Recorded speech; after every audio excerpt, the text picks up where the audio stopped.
Most people go through their entire lives believing that other people are mysterious, that what someone is thinking, what they're feeling, what they're actually planning behind the words they're saying, that all of that is fundamentally inaccessible. That you either have a gift for reading people or you don't. That some people are just naturally perceptive and everyone else is guessing. That belief is wrong. And the people who benefit most from you holding on to it are the ones who already know what I'm about to tell you. Here is the reality that behavioral science has established with extraordinary precision over the last several decades.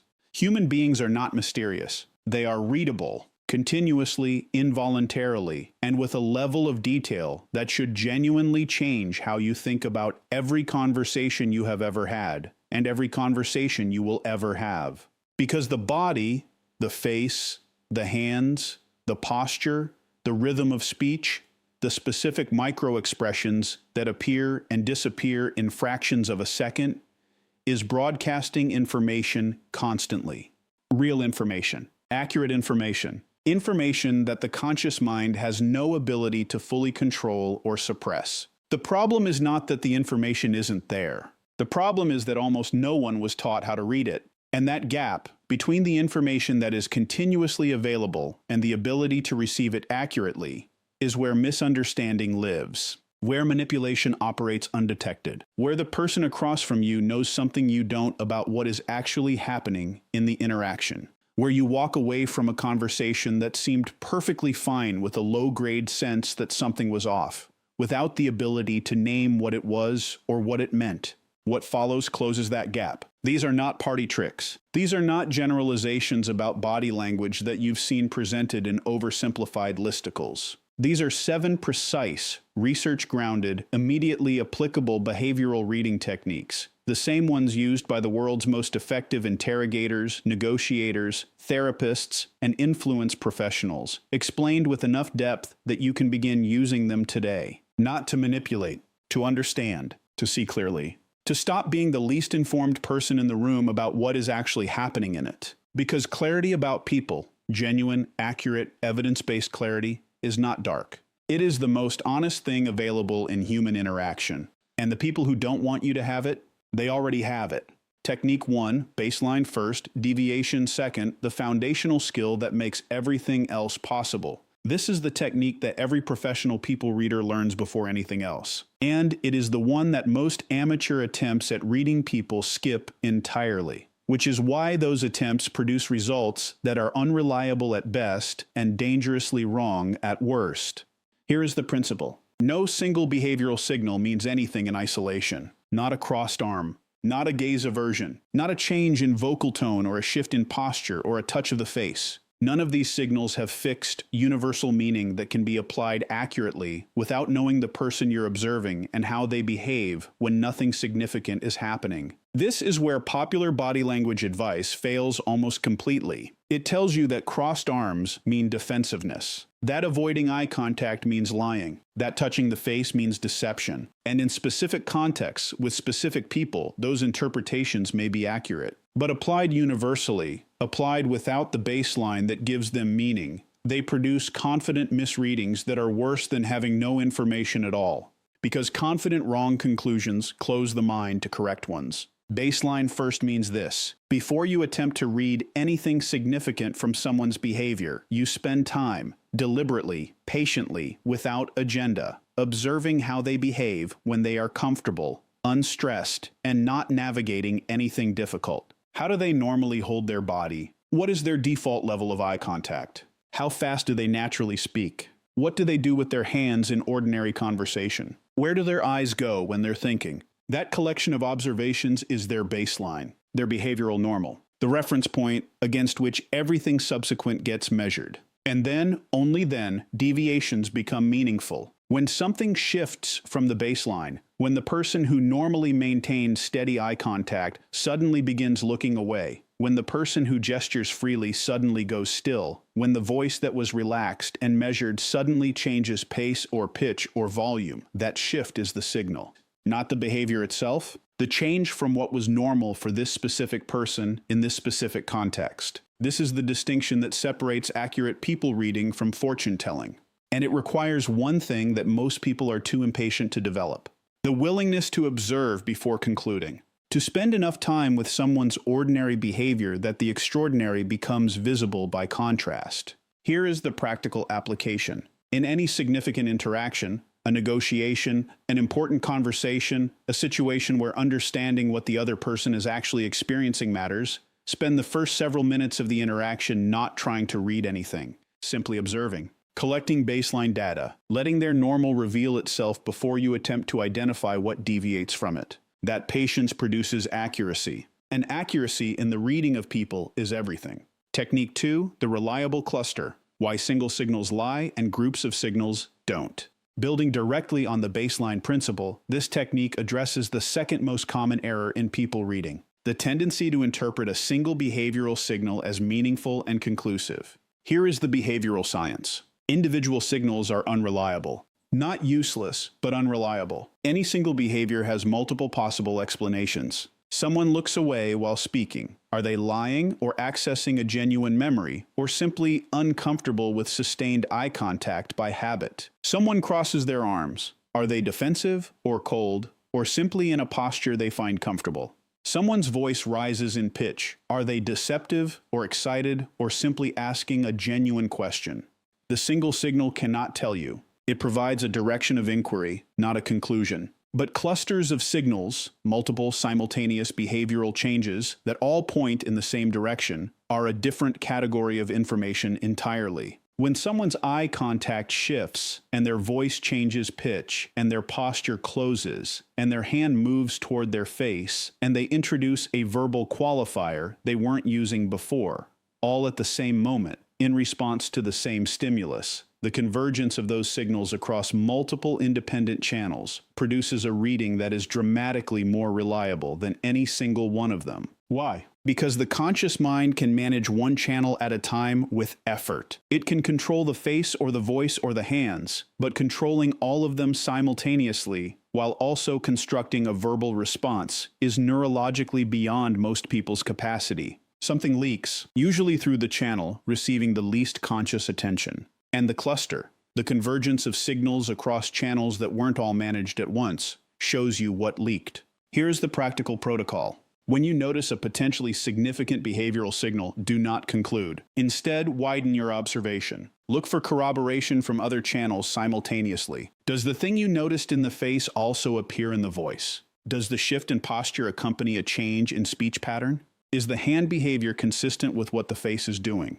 If 3 or more independent channels are pointing in the same direction simultaneously, the reading becomes reliable enough to act on, not as certainty, but as a strong directional hypothesis that warrants follow-up investigation.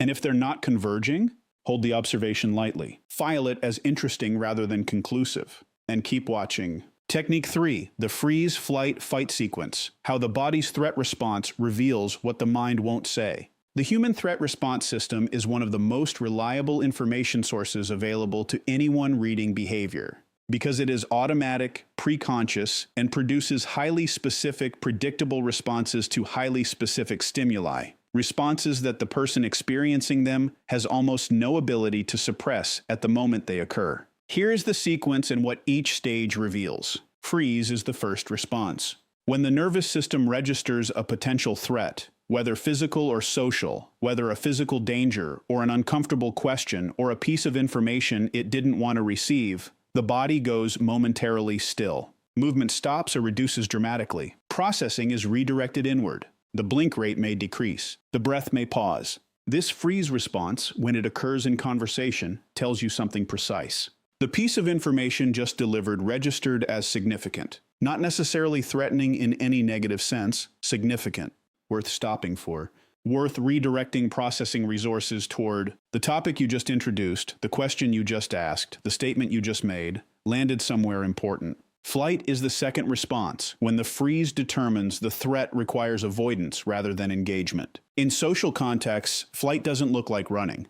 It looks like behavioral distancing. The body angles away. Eye contact breaks. The person creates physical or conversational distance, changing the subject, deflecting the question, introducing a different topic that moves away from the one that triggered the response. In conversation, consistent flight responses to specific topics tell you exactly where the discomfort lives. Not because the person said so, because their nervous system demonstrated it. Fight is the third response, engagement with the perceived threat. In social contexts, this is usually verbal. Increased assertiveness, defensiveness, the introduction of counter-arguments or attack on the question rather than engagement with its content.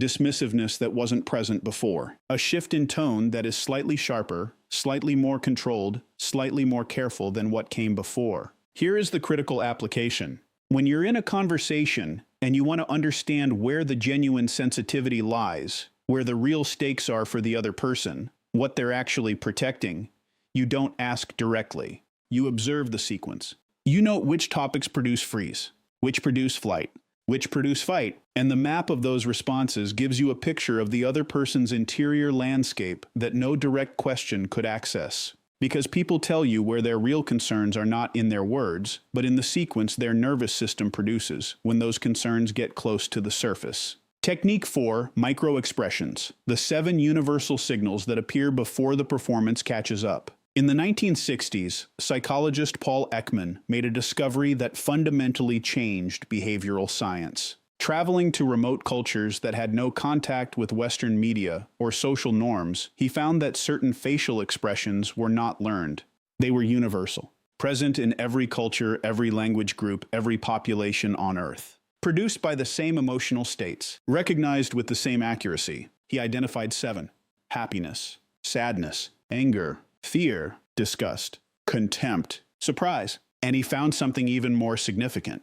These expressions appear involuntarily, before social management can intervene. For a fraction of a second, typically between 1/15th and 1/25th of a second, the genuine emotional state appears on the face before the conscious presentation catches up and covers or modifies it.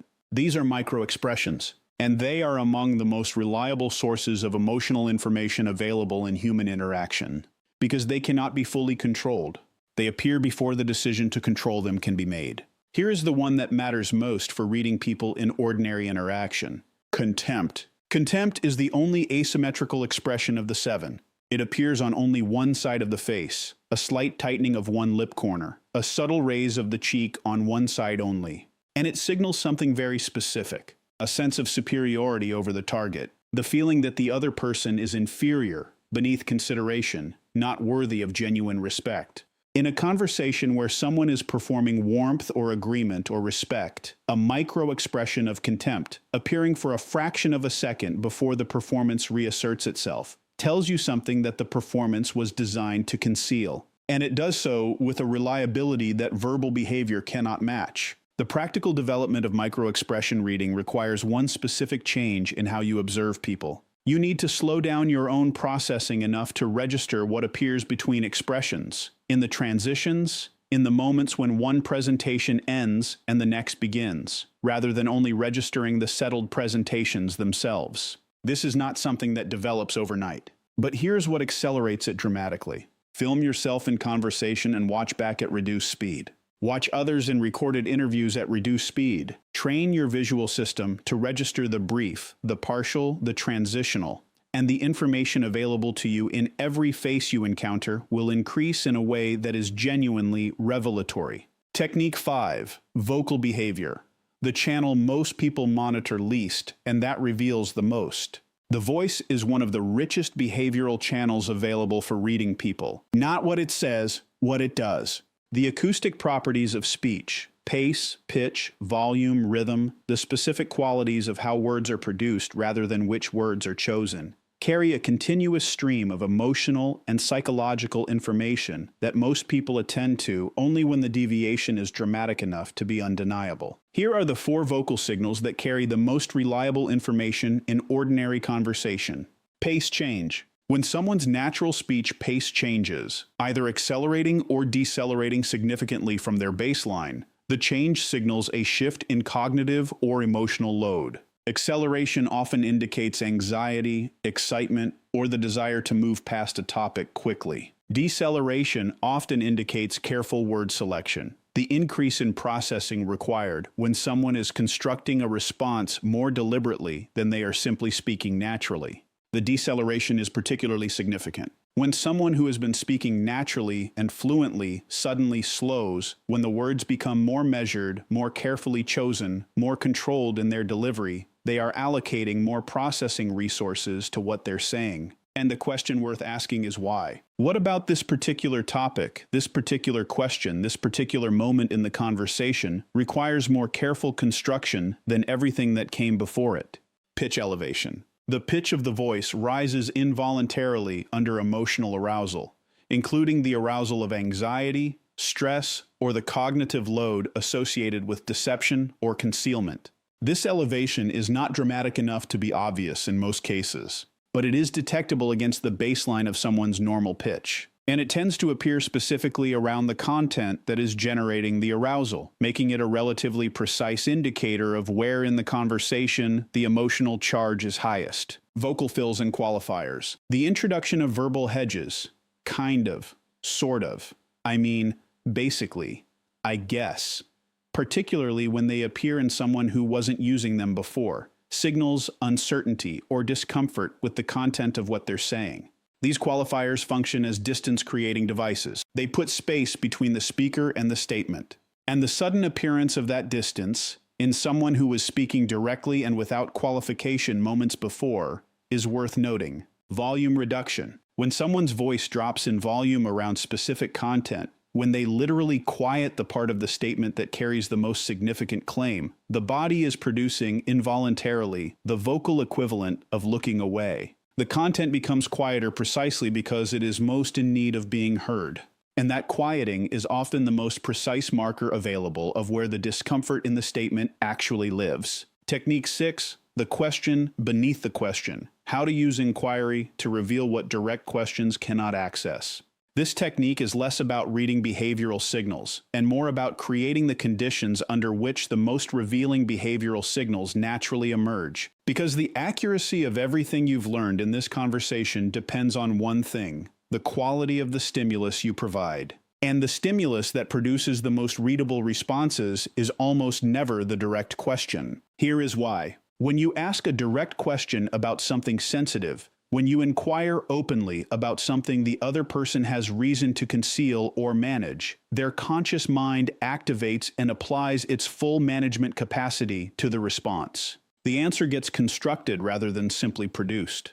And a constructed answer is, by definition, the most managed, most controlled, least behaviorally revealing response available. The indirect question. The question that approaches the sensitive area from an oblique angle, that appears to be about something adjacent to what you actually want to understand, produces a different quality of response. Because it doesn't activate the full management apparatus. It doesn't signal that this specific area is under scrutiny. And so the response it produces is less managed, more natural, more behaviorally rich. Here is the specific technique. Instead of asking about the thing you want to understand, ask about something related to the context in which that thing lives. Instead of asking how someone feels about a specific outcome, ask about their general experience of similar situations. Instead of asking whether something happened, ask what typically happens in situations like this.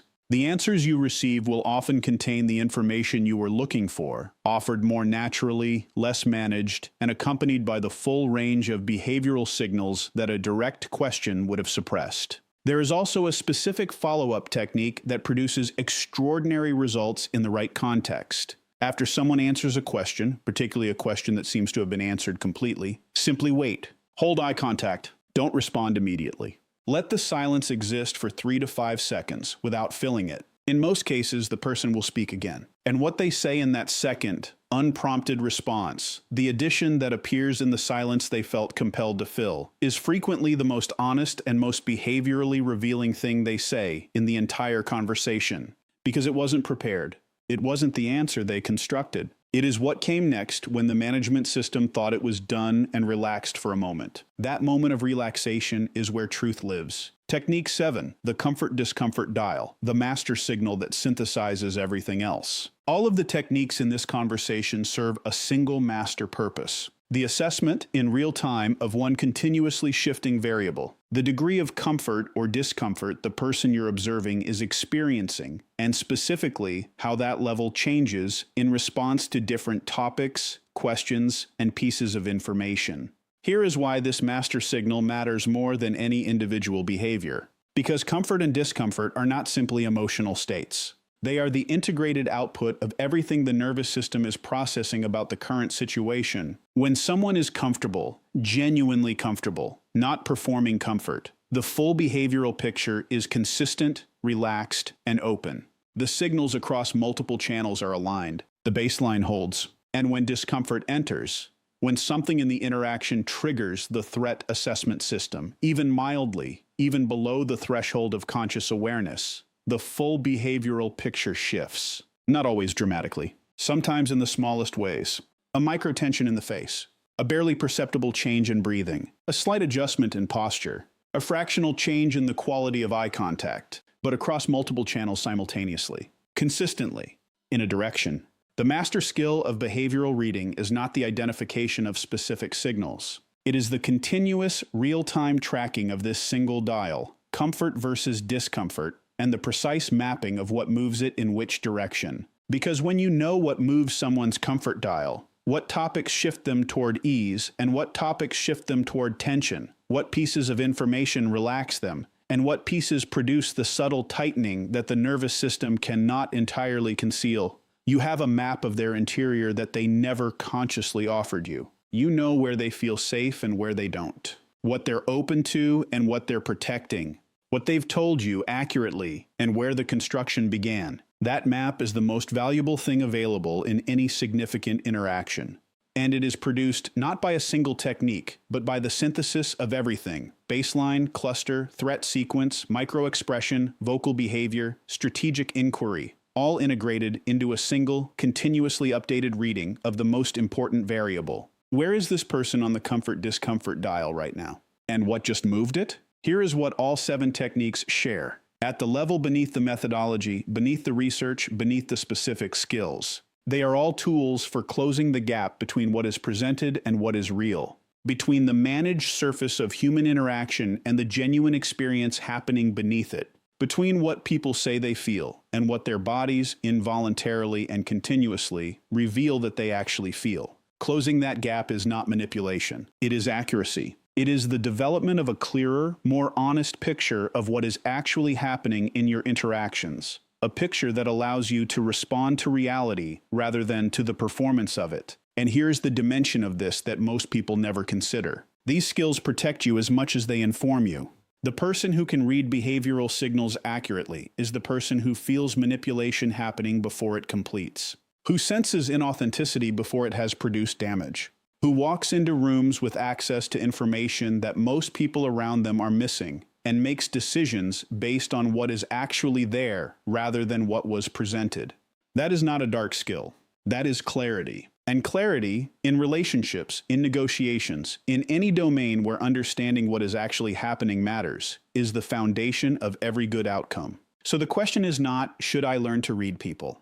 The real question, the one that belongs in every significant interaction you enter from this point forward, is this: am I seeing what is actually here? Or am I responding to what I've been shown? Because the difference between those two things is the difference between being informed and being managed. And you now have the tools to make sure you always know which one is happening.